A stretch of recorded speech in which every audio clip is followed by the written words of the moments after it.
से लोग ऐसे होते हैं, उनको माला जपने में थोड़ी परेशानी होती है। अभ्यास न होने से वो फेरने में, माला फेरने में कठिनाई होती है। पर जीवन भर कलम घिसी है तो कलम घिसने का अभ्यास बढ़िया होता है, लिखने का। वो लिखने का अभ्यास तो बचपन से ही कराया जाता है। तो इसके लिए भी हमारे महापुरुषों ने साधन बताया है, पुराणों में भी और आनंद रामायण में भी भगवान नाम लेखन को सर्वोपरि साधन कहा है। नाम लेखन से नाम जप की अपेक्षा अधिक लाभ होता है, क्योंकि चित्त की वृत्ति एकाग्र होती है, मानसिक नाम का उच्चारण होता है, नेत्रों से नाम का दर्शन होता है, हाथ से नाम महाराज की सेवा होती है। बहुत अधिक लाभ होता है नाम लेखन से। एक गुप्ता जी थे, एक गांव क्या कस्बा जैसा था, उसके बुरा नहीं मानना है कि किसी को देखकर कहा जाए, पक्के बनिया थे। पक्का बनिया कौन? जिसका माता पिता इष्ट देव सब दुकान ही हो, ऐसे दुकानदार थे वो।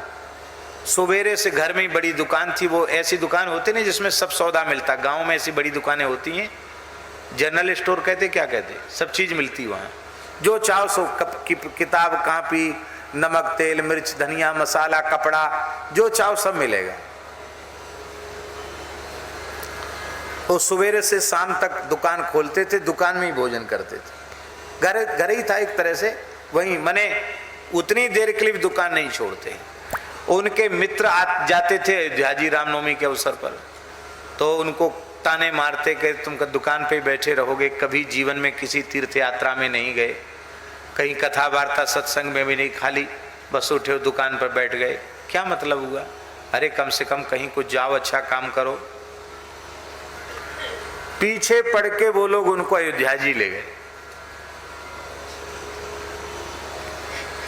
जबरदस्ती अयोध्या जी ले गए गुप्ता जी को। और वहां जब ले गए तो जबरदस्ती एक जगह दीक्षा भी दिलवा दी उनको।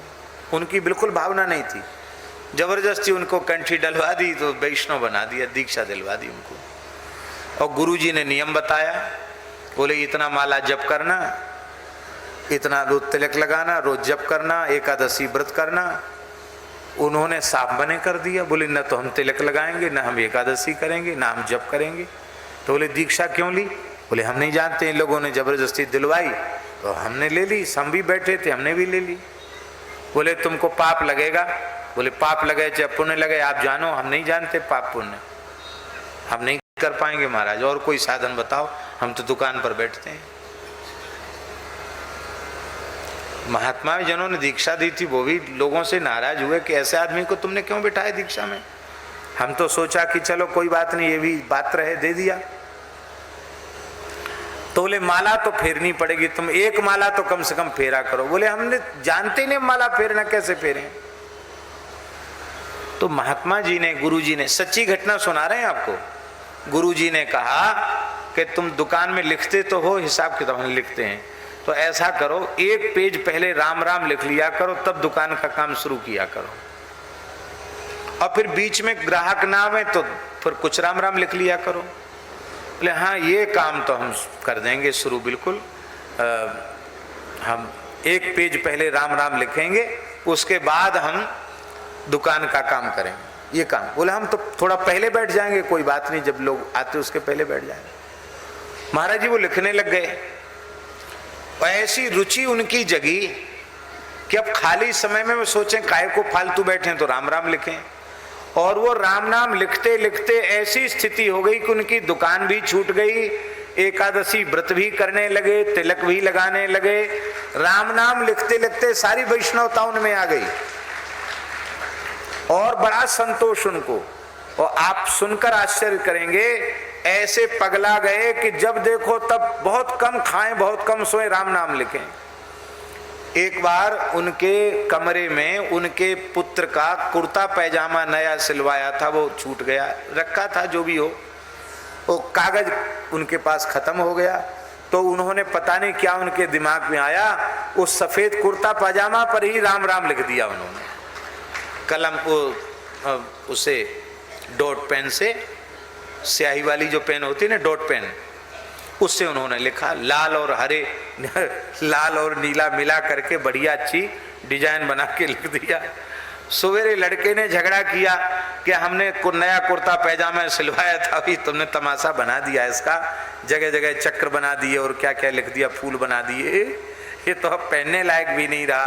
पगला गए हो क्या राम राम लिखते लिखते? बोले भाई देखो, हमारे पास हमेशा कागज कलम रहना चाहिए, हमको अभ्यास हो गया बिना राम नाम लिखे हम रह नहीं सकते। और अयोध्या में छावनी में राम नाम जमा उन्होंने कराया और उनको स्वराम नाम लेखन में स्वर्ण पदक भी मिला। हम समझते एक बार नहीं 2-3 बार स्वर्ण पदक मिला, इतनी बड़ी संख्या में नाम लिखा उन्होंने। नाम के लिए वो समर्पित हो गए। अब उनकी सदगति कैसी हुई सो सुनो। पास में एक नदी है, हम लोग भी उसमें कई बार स्नान किए हुए हैं, जेरोन गांव की बात है, पास में ही नदी है। उस नदी में वो स्नान करने गए, निर्जला एकादशी की तिथि थी और निर्जला एकादशी की तिथि पर उन्होंने खूब चंदन घिसा और चंदन घिस करके सुंदर तिलक लगा के भगवान के प्रसादी चंदन लगाया और जहां जहां हो सकता था दिखाई पड़ता था वहां वहां अपनी नाभि तक सब जगह राम राम लिखा चंदन से। और एक कसेरा था सामने उनके घर के, उस कसेरे को बुलाया। कसेरा जानते ना, कांसे का काम करने वाले, वो नहीं कसेरा नहीं, ये जो चूड़ी वगैरह का काम करते, क्या कहते, मनिहार कहते, क्या कहते, वो चूड़ी वगैरह का काम करते हैं, वो था सामने। उसको बुलाया, बोले भैया हमारी पीठ पे राम राम लिख दो, क्यों उस पे हम लिख नहीं सकते। उससे पीठ पे लिखाया और लिखाने के बाद बोले भैया गुरु मंत्र का जब तो किया नहीं, आज तो कम से कम माला फेर ही लेते हैं। और माला लेके बैठ गया और निर्जला एकादशी के दिन 12 तिलक लगे हैं, शरीर पर राम नाम लिखा हुआ है और माला फेरते फिरते भगवान के धाम को चला गया। यह है राम नाम लेखन की महिमा। इस घटना को अधिक से अधिक 20 वर्ष हुआ है। कितने वर्ष हुआ है?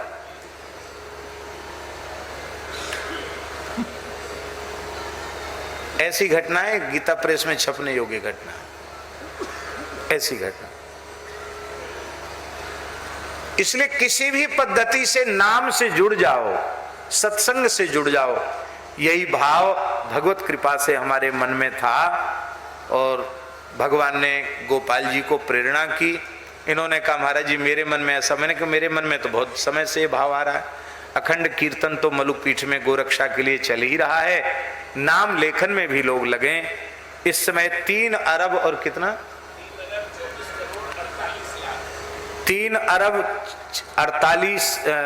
24 करोड़ और 48 लाख नाम मलुपीठ में हस्तलिखित विराजमान हो गए हैं। और ये निःशुल्क पुस्तिकाएं भगवान नाम, हमने राम नाम बैंक नाम नहीं रखा, भगवान नाम बैंक नाम रखा, इसलिए कि जिसका जो इष्ट स्वरूप हो ठाकुर जी के उस नाम को उदारता पूर्वक वह लिख सके। उसमें हमने विशेषकर 3 नाम रखे हैं, सीताराम, राधा कृष्ण और गौरी शंकर। जो नाम चाहो वो आप लिख सकते हो। लोग अलग अलग नाम लिख के अलग अलग भाषाओं में प्रस्तुत भी कर रहे हैं और बड़ी बड़ी दिव्य अनुभूतियां भी प्राप्त कर रहे हैं। ये पुस्तिकाएं पहले यहाँ उसको खाटू श्याम मंदिर में मिलती थी, लेकिन वहाँ अनियमित, हाँ, खाटू श्याम मंदिर में भी ये शाखा खोली गई थी, पर वहाँ कई बार उपलब्ध नहीं हो पाता है। तो हमारे अपने ठाकुर जी के ही अनुगत हैं श्री विनोद बजाज जी, जिनका वैष्णवता वाला नाम श्री विपिन बिहारी दास जी है। ये बड़े भक्त पुरुष हैं, ठाकुर जी श्री जी की बड़ी कृपा है इनके ऊपर, वृंदावन के बड़े अनुरागी हैं।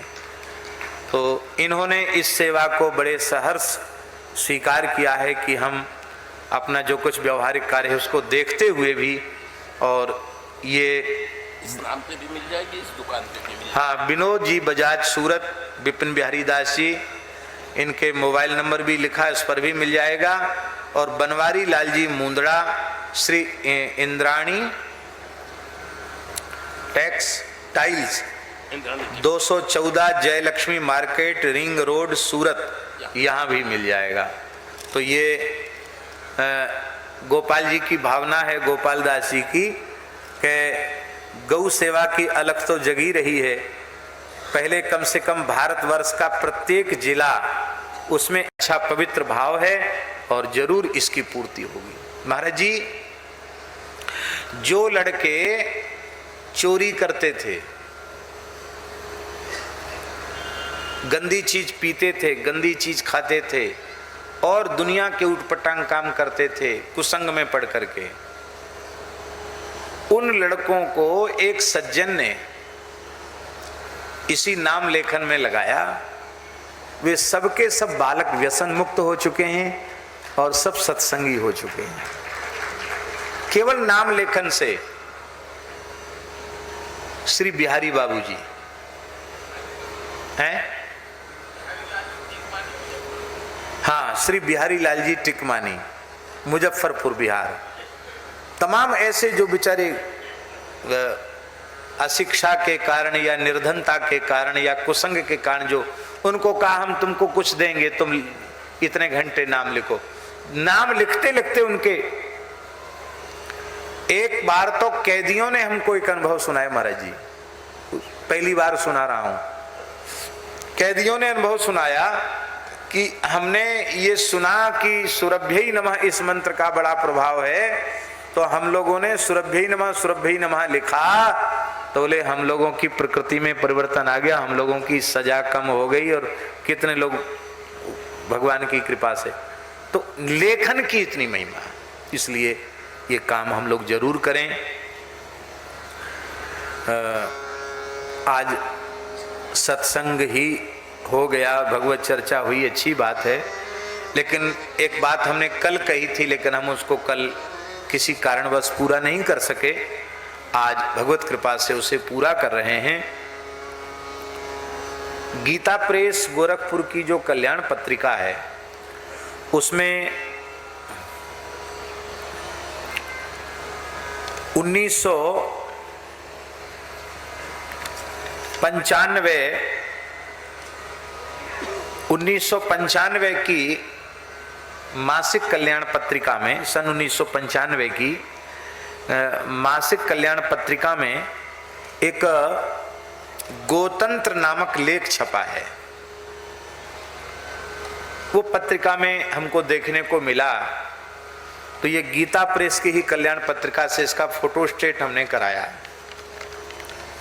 यद्यपि बड़ा संक्षिप्त है, लेकिन ये इतना बढ़िया है कि खेमका जी मिलेंगे तो हम कहेंगे कि आपकी कल्याण पत्रिका के एक लेख, इस लेख को आप एक लघु पुस्तिका के रूप में प्रकाशित करें तो बहुत लाभ लोगों को मिल जाएगा।